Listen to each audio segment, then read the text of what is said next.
welcome to my video. Guys, mau disclaimer dikit. Abaikan aja kalau ada suara bocil-bocil lagi tiktokan main Velocity di sebelah. Heran banget, udah jam 10:30 malam tapi bocil tetangga sebelah aku tuh belum tidur loh, padahal besok hari Senin. Nah, sebelum aku mulai videonya, aku pengen tanya dulu ke kalian, apakah di sini ada di antara kalian yang pernah merasa depresi, insecure, atau nggak percaya diri? Nah, kalau kalian pernah merasakan itu semua, minimal sekali dalam seumur hidup kalian harus baca buku yang mau aku bahas di videoku kali ini. Ini dia nih buku yang pengen aku bahas di videoku kali ini. Judulnya Seporsi Mie Ayam Sebelum Mati, karya Brian Krishna dari penerbit Grasindo. Novel ini terdiri dari 210 halaman dan yang aku punya ini cetakan pertama Januari tahun 2024. Dari judulnya aja udah unik dan menarik banget ya guys ya. Jadi ini adalah buku terbarunya Brian Krishna yang baru aja terbit tapi udah jadi mega bestseller. Novel ini tuh sangat menarik menurutku karena mengangkat isu mental health, menceritakan perjalanan hidup seseorang yang mengidap mental illness, dan dibahas dengan sudut pandang yang unik guys. Jadi novel itu mengisahkan tentang seorang pria berusia 37 tahun bernama Ale. Ale ini memiliki postur tubuh yang tinggi, besar, dan berkulit hitam. Nah, hal tersebut membuat Ale itu sering mengalami perundungan sejak kecil guys. Jadi dia udah sering dibully, gendut lah, hitam lah, mirip gorila lah. Ale juga sering merasa nggak dianggap oleh orang tua dan keluarganya sendiri. Sering merasa nggak dihargai. Pokoknya Ale ini tuh merasa semua orang di sekitarnya itu memperlakukannya secara tidak adil guys. Karena hal tersebut juga, Ale ini didiagnosa oleh psikiater mengidap depresi akut. Dan suatu hari di ulang tahunnya ke-37, Ale itu udah merasa nggak kuat banget menjalani kehidupannya lagi, dan ia itu memutuskan untuk mengakhiri hidupnya guys. Akan tetapi sebelum melakukan aksi tersebut, Ale itu pengen memakan mie ayam sebagai hidangan terakhirnya sebelum ia melakukan aksi mengakhiri hidupnya.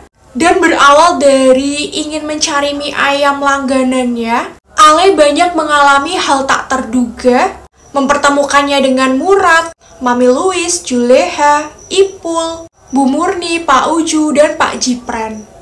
Nah, orang-orang ini adalah orang-orang yang memiliki kehidupan yang lebih kejam daripada Ale, memiliki kehidupan yang lebih kelam, lebih susah, lebih menderita. Dan setelah bertemu dengan mereka ini, Ale tuh pikirannya jadi lebih terbuka guys. Dan di tempat-tempat yang paling gak manusiawi menurut Ale ini, justru Ale merasa dimanusiakan guys. Buku ini tuh page turner banget. Hampir setiap halaman di dalamnya tuh mengandung moral value yang sangat heartwarming dan membuat pembacanya jadi lebih open-minded. Karena novel ini tuh berlatar atau mengangkat isu yang sering terjadi di antara masyarakat kalangan menengah ke bawah. Jadi tuh banyak hal yang sangat relate di sini guys. Banyak banget kalimat di dalam novel ini yang bikin aku tersadar untuk lebih bersyukur atas segala yang udah aku punya sekarang. Karena mungkin apa yang udah aku miliki, apa yang udah aku punya sekarang itu bisa jadi adalah impian untuk orang lain.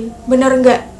Narasi di dalam novel itu begitu ngalir, ringan, tanpa menggurui sama sekali. Dan buku ini tuh tercipta dari hasil riset si penulis, Kak Brian, pada para penyintas depresi akut yang masih punya semangat untuk terus menjalani kehidupan ini. Tokoh Ale di dalam novel itu benar-benar mendefinisikan laki-laki tidak bercerita, tapi tiba-tiba pengen. Dan novel ini tuh kayak ngingetin kita lagi sebenarnya obat atau terapi paling sederhana dari stres dan depresi itu adalah curhat atau cerita ke orang, bener nggak? Karena sesuatu yang kita pendam sendiri tuh akan menjadi penyakit untuk kita sendiri guys kalau kita nggak mau mengungkapkannya atau minimal cerita sama satu orang aja lah yang kita percaya. Buku ini tuh juga mengingatkan kita untuk lebih hati-hati dalam berbicara guys, karena kita nggak pernah tahu kondisi mental seseorang tuh kayak gimana. Hal yang mungkin sepele bagi kita, yang kita nggak pernah tahu, bisa berdampak buruk untuk seseorang. Misalnya kayak kita ngatain, dasar gendut, dasar hitam. Kita nggak tahu kondisi mental orang yang kita katain itu guys. Dan yang paling sering terjadi ya, dan aku alami juga, aku paling sebel kalau ada orang yang nanya, kapan nikah? Udah umur segini kok belum nikah? Udah cepetan nikah, kayak gitu. Itu bener-bener bikin mental breakdown banget gak sih? Ada yang pernah mengalami juga nggak? Novel itu juga dilengkapi dengan ilustrasi yang cukup relate juga guys, dari scene-scene yang ada di dalamnya. Ini.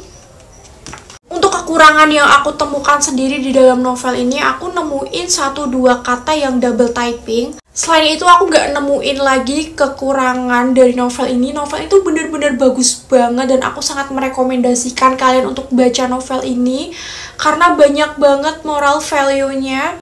Nanti aku kasih linknya di description box ya guys, kalian harus baca sendiri.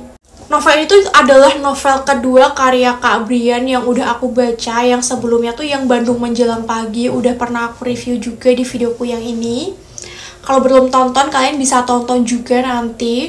Dan aku masih punya satu lagi novel karya Kak Brian Krishna yang Sisi Tergelap Surga.